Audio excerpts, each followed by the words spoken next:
let's get it going.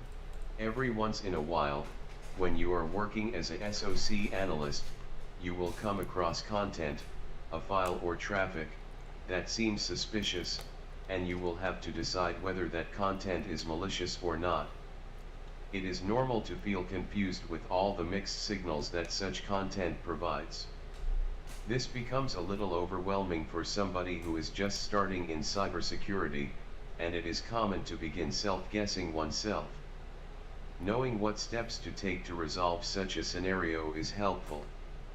This room will lay down some steps to help you make the initial conclusion about a particular suspicious file. Alright. Notably, in this room, you will learn, what is malware? How to start analyzing a malware, static and dynamic malware analysis resources to help you analyze malware. So let's get started. Let's do it, boy. Malware. The word malware is derived from the term malicious software. Right. Therefore, any software that has a malicious purpose can be considered malware.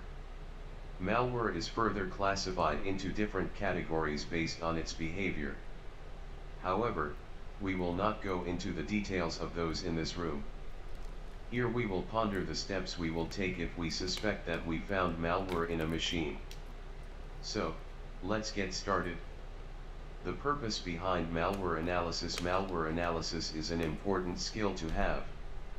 As a quick overview, malware analysis is performed by the following people in the security industry. Security operations teams analyze malware to write detections for malicious activity in their networks. Incident response teams analyze malware to determine what damage has been done to an environment to remediate and revert that damage. Yep. Threat hunt teams analyze malware to identify IOCs, which they use to hunt for malware in a network. Yep. Malware researchers in security product vendor teams analyze malware to add detections for them in their security products. Yep. Threat research teams in OS vendors like Microsoft and Google analyze malware to discover the vulnerabilities exploited and add more security features. I wonder, do I still have YouTube TV or is that going on? Nope.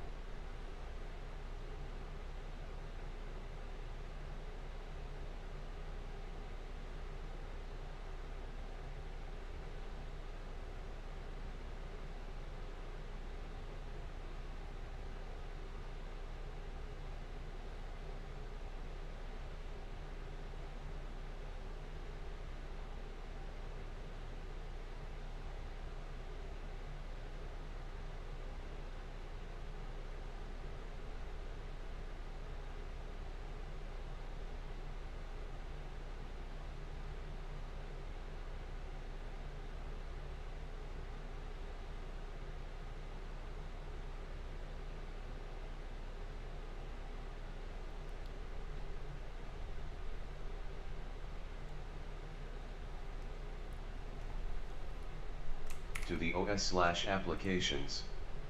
Overall, it seems like many different people do malware analysis for many compelling reasons.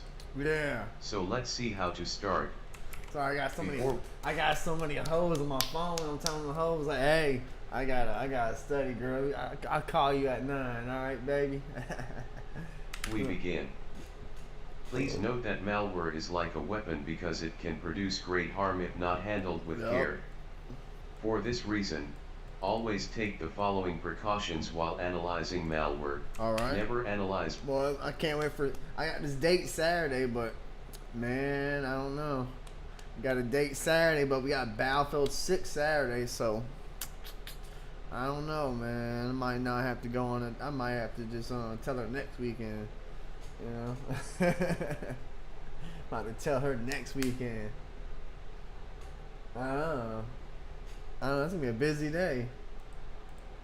I don't know. I might do both. I might play Battlefield 6, then hang out with her, and then come back and play Battlefield 6. Cause it's gonna be for you. It's gonna be 4 a.m. You can play, and I can play at 3 a.m. on Saturday. So as soon as it's Saturday, you can play at 4 a.m. as well. What I looked up. so I can play at 3 a.m. It starts off at 1 a.m.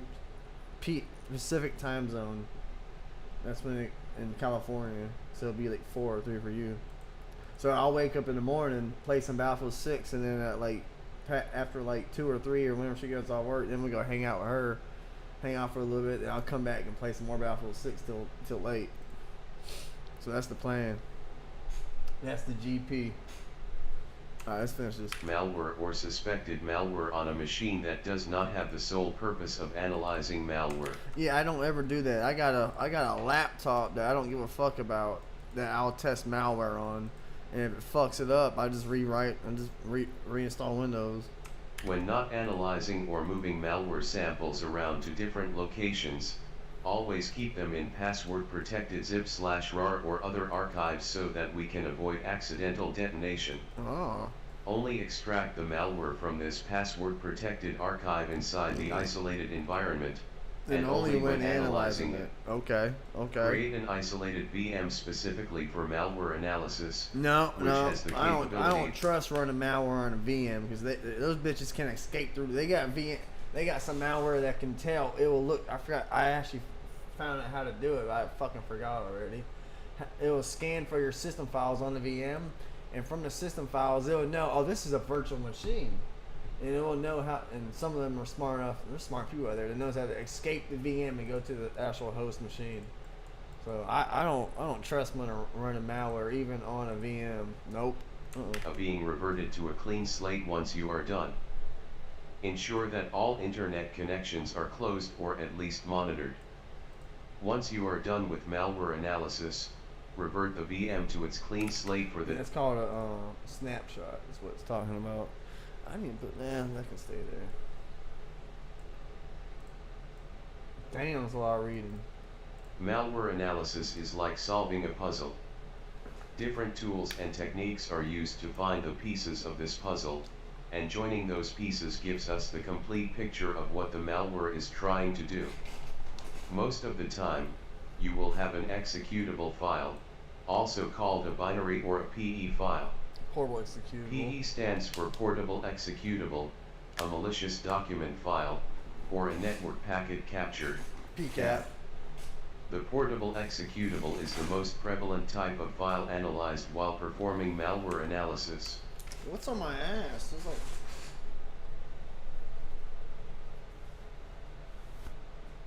What's something on my ass? Fucking... What the fuck is that?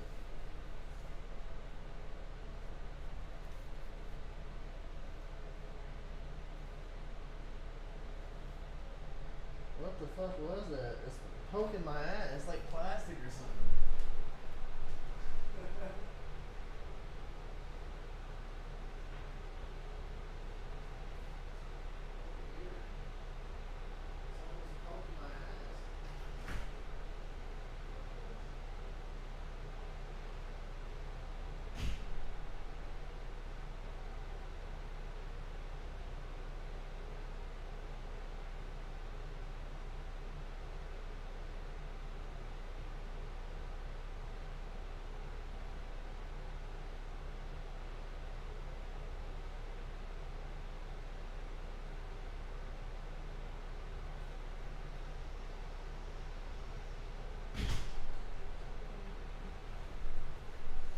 Yeah, dog. I'm like, Toothless, what you doing, baby? I'm like, yeah, dog. Those niggas looking at me and shit. I don't give a fuck.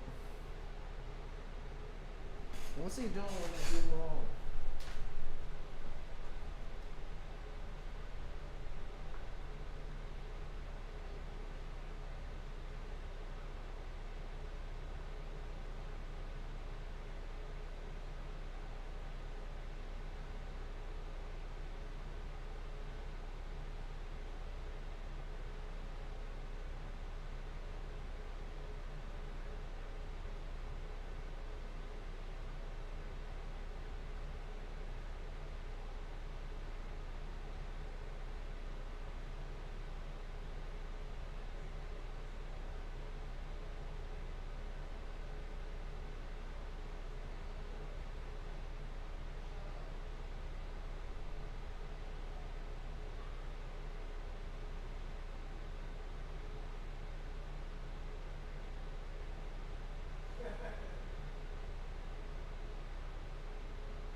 shit.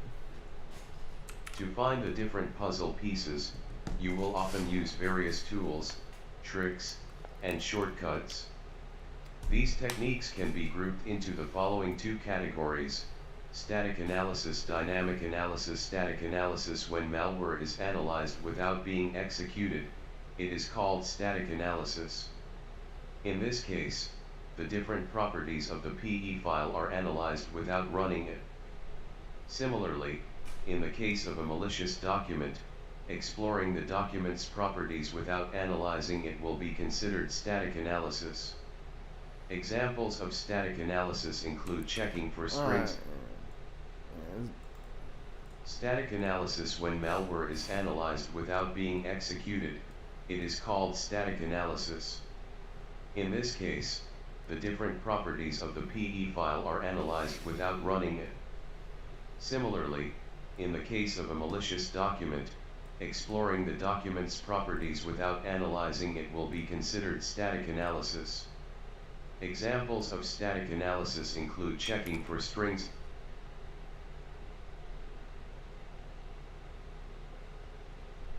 In malware, checking the PE header for information related to different sections, or looking at the code using a disassemble.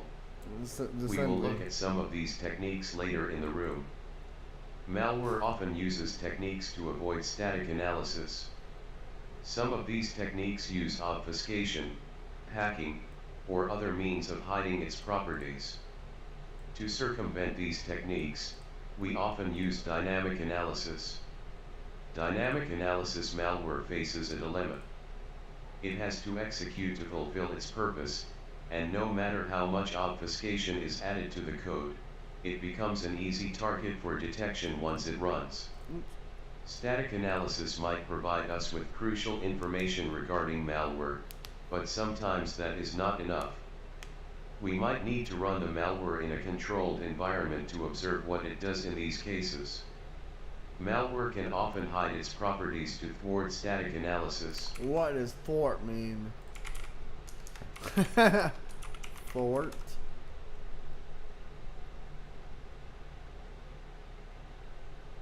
To prevent something. Where was it? Where the fuck that is? Damn it. Oh, I'm Static analysis might provide us with crucial information regarding malware, but sometimes that is not enough. We might need to run the malware in a controlled environment to observe what it does in these cases. Malware can often hide its properties to thwart static analysis. However, in most of those cases, dynamic analysis can prove fruitful. Dynamic analysis techniques include running the malware in a VM, either in a manual fashion with tools installed to monitor the malware's activity, or in the form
of sandboxes that perform this task automatically. We will learn about some of these techniques later in this room. Once we run the malware in a controlled environment. Fuck! Where the fuck was I at?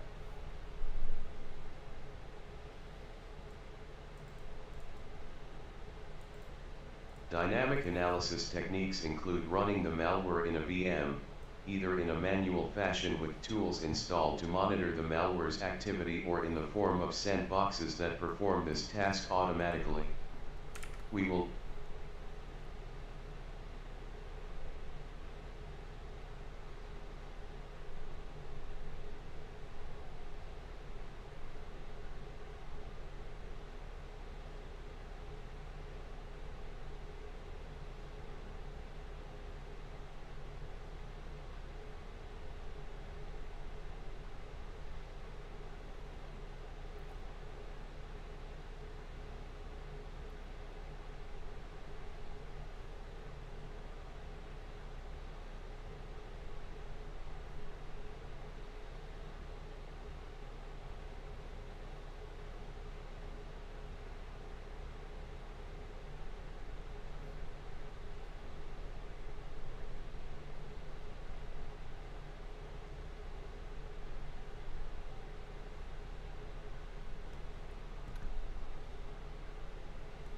learn about some of these techniques later in this room.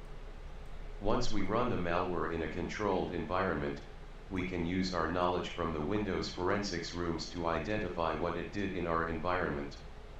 The advantage here is that since we control the environment, we can configure it to avoid noise, like activity from a legitimate user or Windows services. Thus, everything we observe in such an environment points to malware activity, making it easier to identify what the malware did in this scenario. Malware, however, often uses techniques to prevent an analyst from performing dynamic analysis. Since most dynamic analysis is performed in a controlled environment, most methods to bypass dynamic analysis include detecting the environment in which it is being run. Therefore, I'm not paying. once we run the malware in a controlled environment, we can use our knowledge from the Windows forensics rooms to identify what it did in our environment. The advantage here is that since we control the environment, we can configure it to avoid noise, like activity from a legitimate user or Windows services. Thus, everything we observe in such an environment points to malware activity, making it easier to identify what the malware did in this scenario. Right. Malware, however, often uses techniques to prevent an analyst from performing dynamic analysis. Since most dynamic analysis is performed in a controlled environment, most methods to bypass dynamic analysis include detecting the environment in which it is being run. Therefore, in these cases, the malware uses a different, benign code path if it identifies that it is being run in a controlled environment. Yeah, that's what I'm saying. Advanced malware analysis techniques are used to analyze malware that evades basic static and dynamic analysis. For performing advanced malware analysis, disassemblers and debuggers are used. Disassemblers convert the malware's code from binary to assembly so that an analyst can look at the instructions of the malware statically. Debuggers attach to a program and allow the analyst to monitor the instructions in malware while it is running. A debugger allows the analyst to stop and run the malware at different points to identify interesting pieces of information while also providing an overview of the memory and CPU of the system. We will not cover advanced malware analysis in this room. However, it will be covered in a future module targeting malware analysis.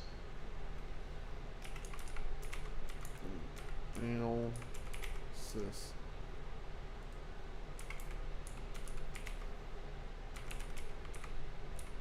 I always forget how to spell analyst. Analysis.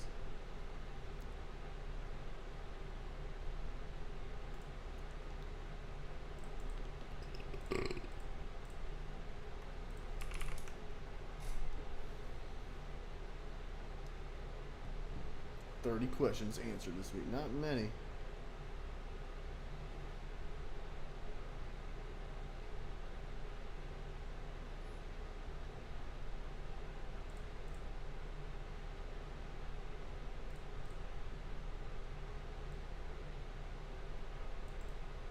When analyzing a new piece of malware, the first step is usually performing basic static analysis. Basic static analysis can be considered sizing up the malware, trying to find its properties before diving deep into analysis. It provides us with an overview of what we are dealing with. Sometimes it might give us some critical information, for example, what API calls the malware is making or whether it's packed or not. However, other times, it might only give us information to help us size the malware up and give us an idea of the effort required to analyze it. Right, okay. So without further ado, let's see some of the techniques we can use to perform basic static analysis. Caution: although static analysis is performed without running the malware, it is highly recommended that you perform malware analysis in an isolated virtual machine. You can create a clean snapshot of your virtual machine before performing any malware analysis and revert it to start from a clean state again after every analysis. Don't perform malware analysis on a live machine not purpose-built for malware analysis. For this room, we will be using the attached Remnux VM. Remnux, Reverse Engineering Malware Linux, is a Linux distribution purpose-built for malware analysis. It has many tools required for malware analysis already installed on it. Huh. We're gonna find out.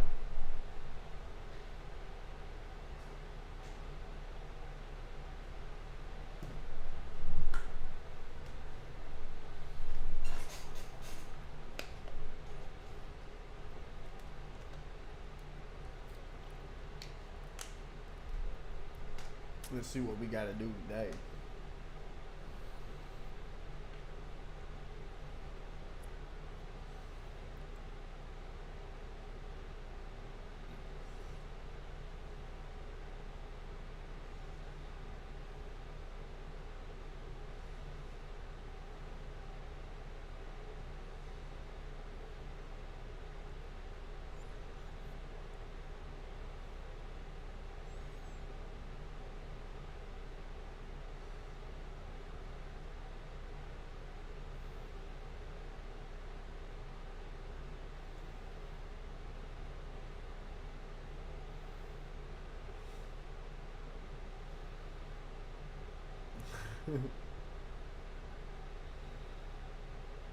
She is cute, boy.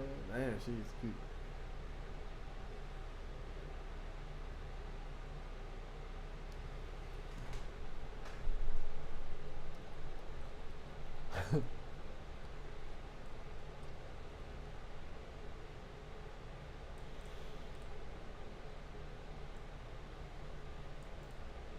Examining the file type. Though often the file type of malware is visible in the file extension and is obvious, sometimes malware authors try to trick users by using misleading file extensions.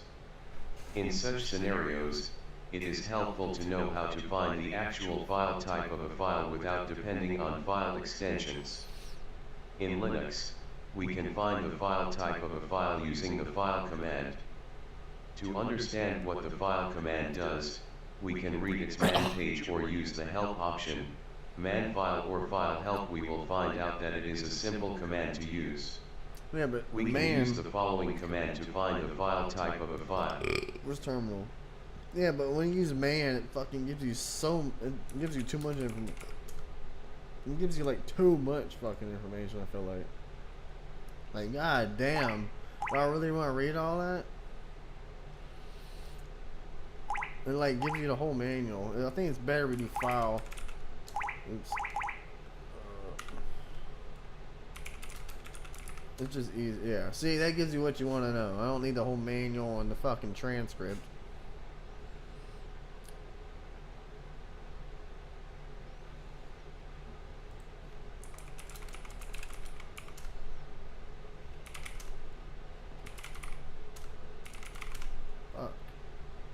There's a folder name, samples.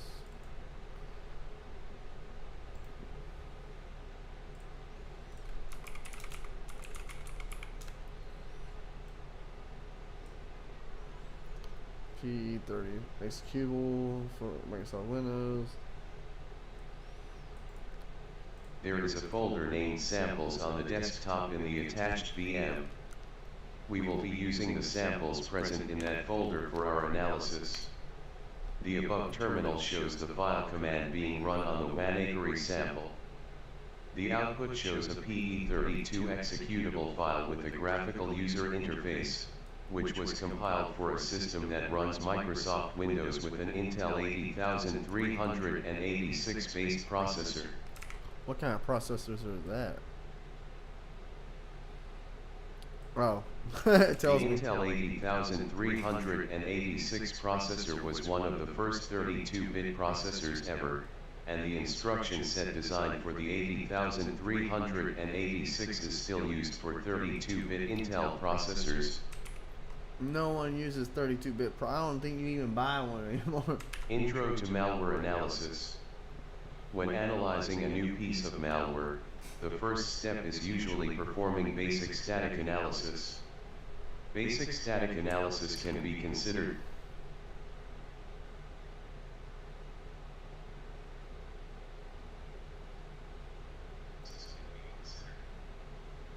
Fucking stupid.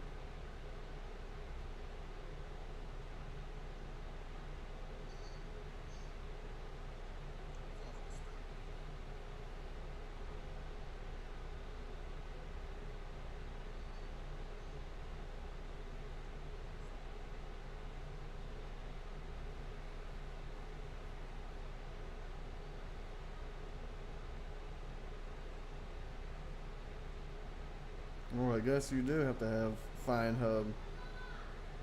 It used to be Find.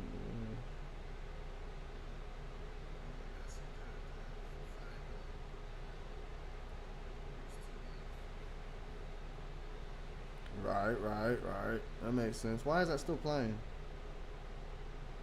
I think it's. Or is it playing like?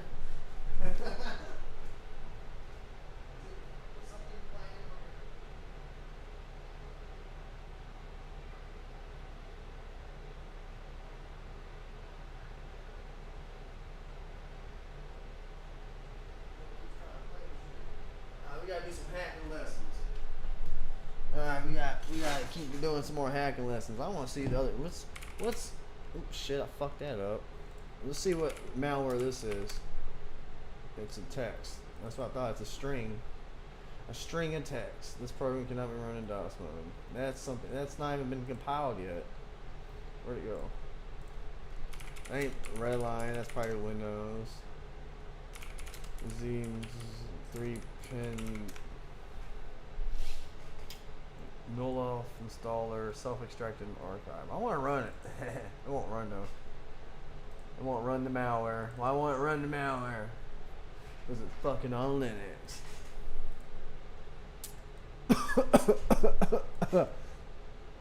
Examining strings. Another really important command that provides us with useful information about a file is the strings command. Oh, okay. This command lists down the strings present in a file. To understand what the string command does, we can read its man page or use the help option. Man strings or strings help. We will find that it is also I'm not reading the fucking man page. That thing's too fucking huge. Strings help. Scan the entire file, not just the data section. Okay. -A WannaCry. Oh. What does it do? Bunch of fucking code that's encoded, of course. I'm sure that'd be most of it. Yep, just a bunch of code that's encoded, so I can't read that. Oh shit! And then the only shit you can read. Why is it? Damn, can't get. And there's the disassembly. And it uses assembler and a disassembly, and it's got it in all the languages. You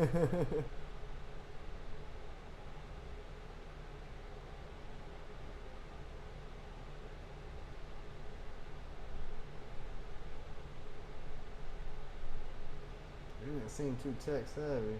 That boy seemed.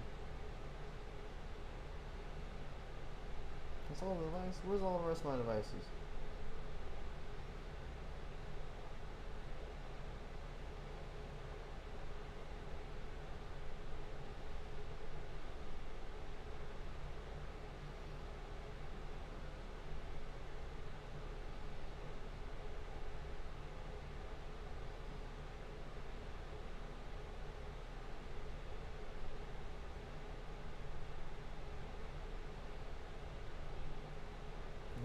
back to that. Let's go back to permissions. I want to make sure my shit don't ever get stolen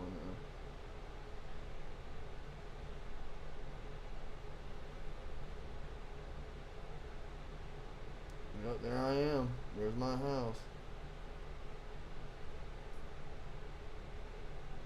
Alright. Strings.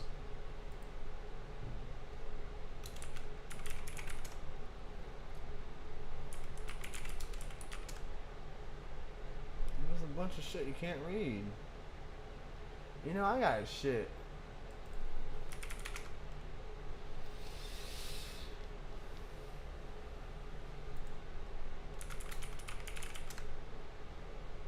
Man strings, description.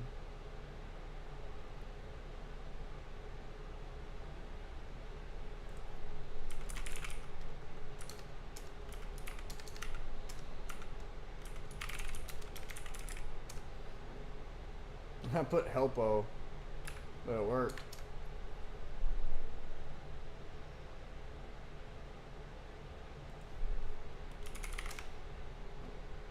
Huh. That's cool. We will find that it is also a simple command to use. We can use the following command to find the strings in a file. Strings file name. Looking at strings in a file can often give clues related to the behavior of malware. For example, if we see URL download to file in the output of the strings command, we will know that this malware is What doing... does that word mean? Fetaceous.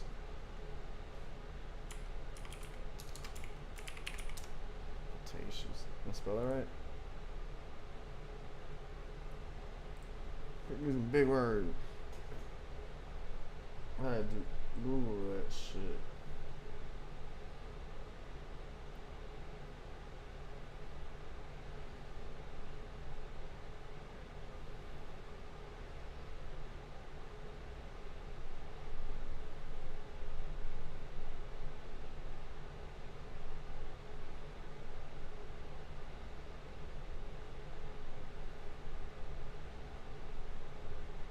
I should have.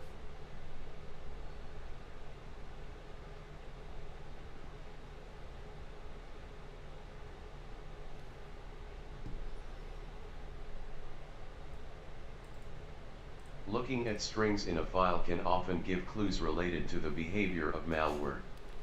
For example, if we see URL download to file in the output of the strings command, we will know that this malware is doing something with the URL download to file Windows API.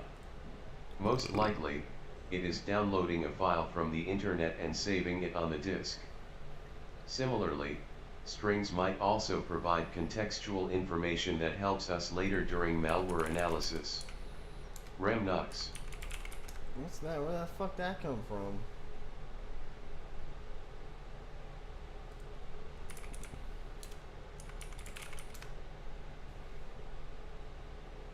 What is that? Where did that come from?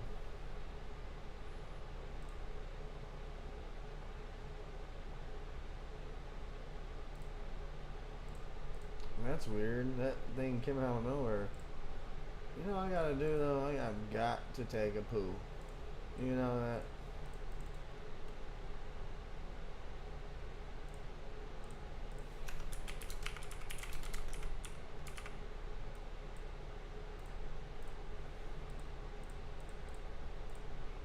There we go. I gotta take a shit.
Ooh. Boy, I've been taking some big poo-poos. I tell you what, boy, I've been taking some poo-poos.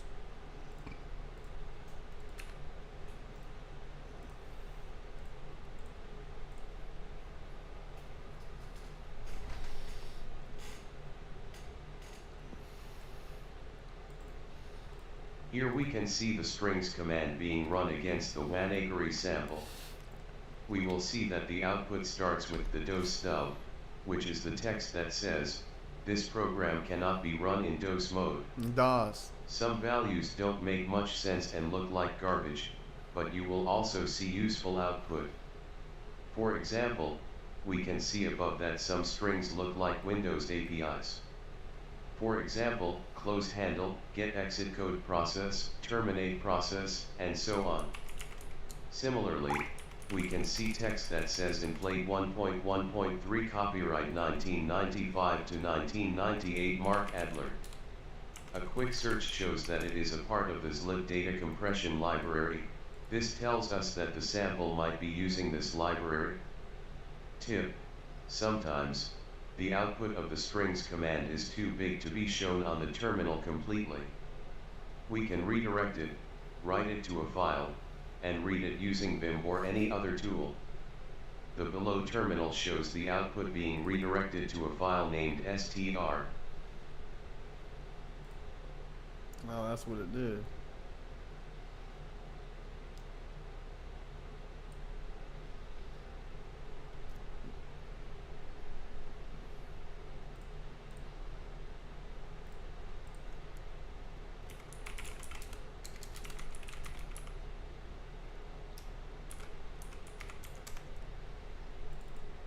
It was exactly the same.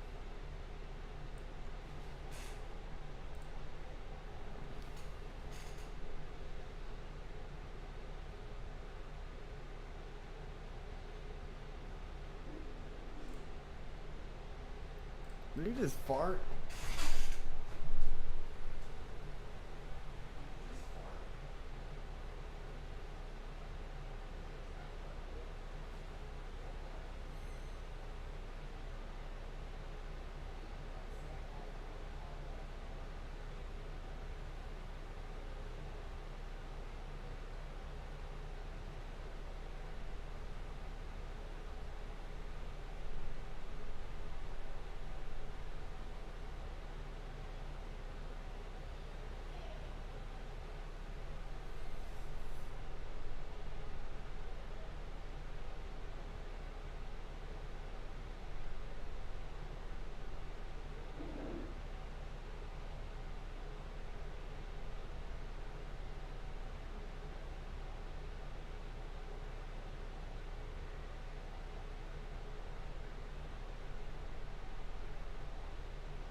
Tip: sometimes, the output of the strings command is too big to be shown on the terminal completely. We can redirect it, You already told me that.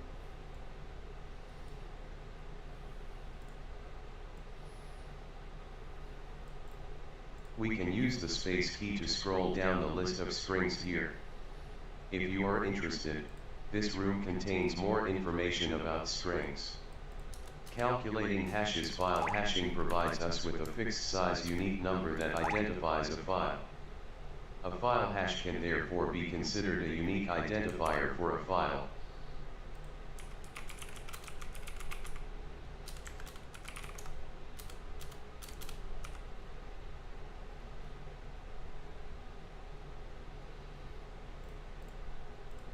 What's this room?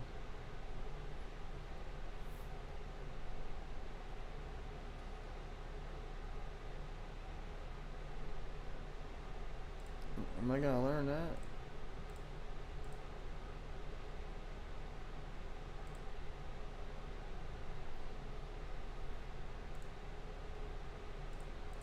Ooh, mama CTA, juicy as hell.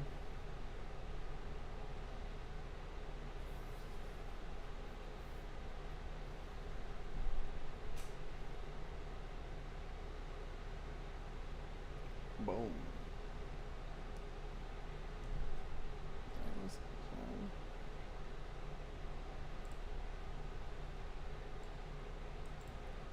Calculating hashes. File hashing provides us with a fixed size unique number that identifies a file. A file hash can therefore be considered a unique identifier for a file, similar to social security numbers or national identification numbers used for the citizens of a country. Hashing is an important concept in malware analysis. It can be used as an identifier for specific malware. As we will see later in this task, this identifier can then be shared with other analysts or searched online for information sharing purposes. Please note that a single bit of difference in two files will result in different hashes, so changing the hash of a file is as simple as changing one bit in it. Yeah. Commonly, MD5 sum, SHA-1 sum and SHA-256 sum hashes are used for file hashing. We can calculate file hashes by using a simple command in Linux, as shown below for the MD5 sum hash, MD5 sum file name. Yeah, I remember doing that.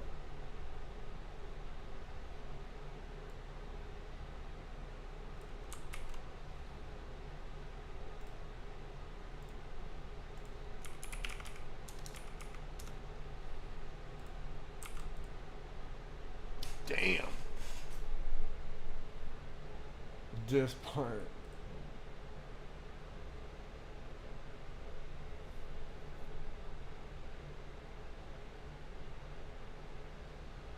Boot was undetected.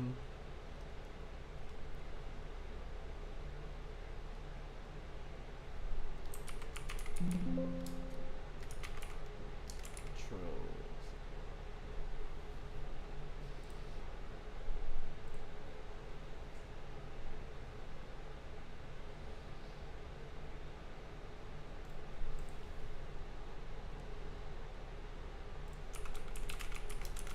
I want to see what it looks like. I forgot. I think my dad ran on VM before.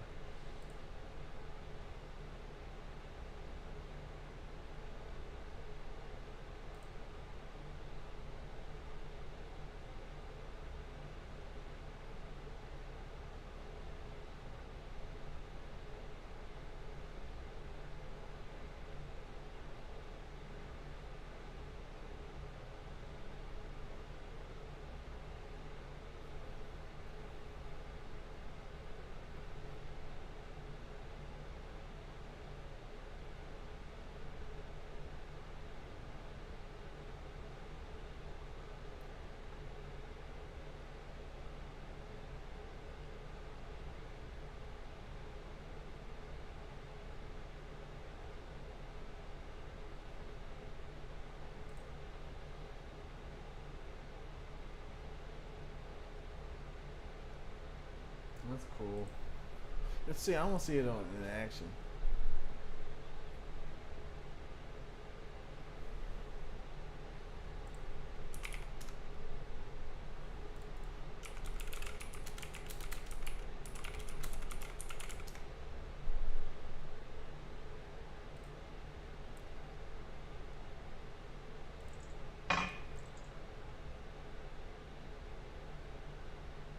Machine. Hold on, let me boop. Keep dangerous file, keep anyway. Right. It's over.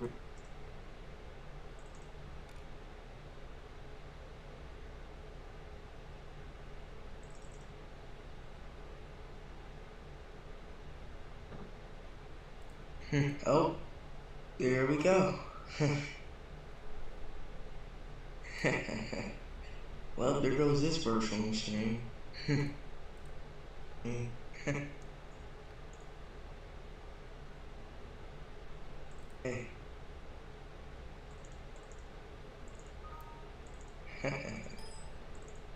40 years, $600 worth of Bitcoin. This is cute. Here you guys go. That's cool.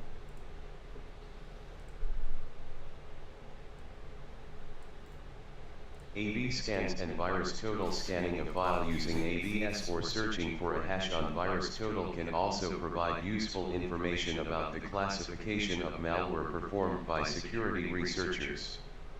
However, when using an online scanner, it is recommended to search for the malware's hash instead of uploading online to avoid leaking sensitive information online. Only upload a sample if you are sure of what you are doing. Let's see what it says about the sample we calculated the hash for above.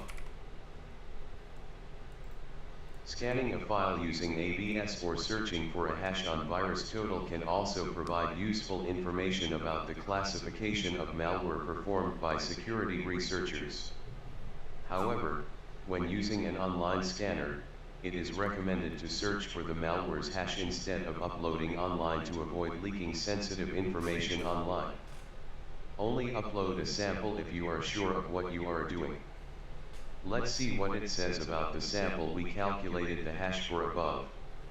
We can search for the MD5 sum we calculated for the Wanakeri sample on the virus total homepage.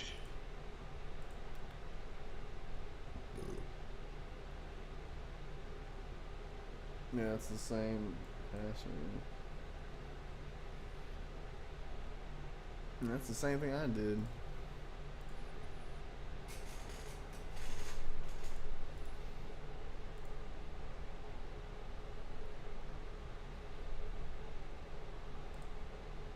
How many times we gotta sign in?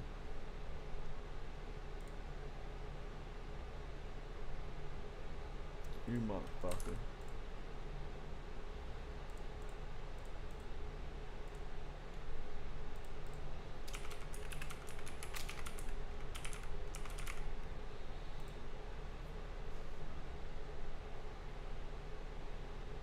I had to put my 2 cents in.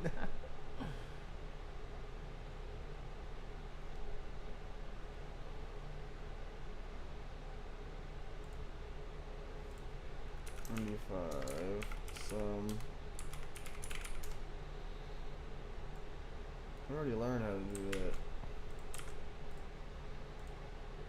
Creation time? How the fuck do I do that? Oh.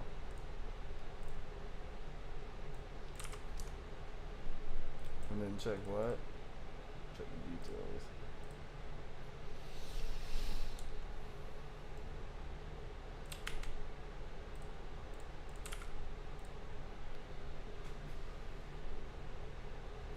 Alright guys, I'm done.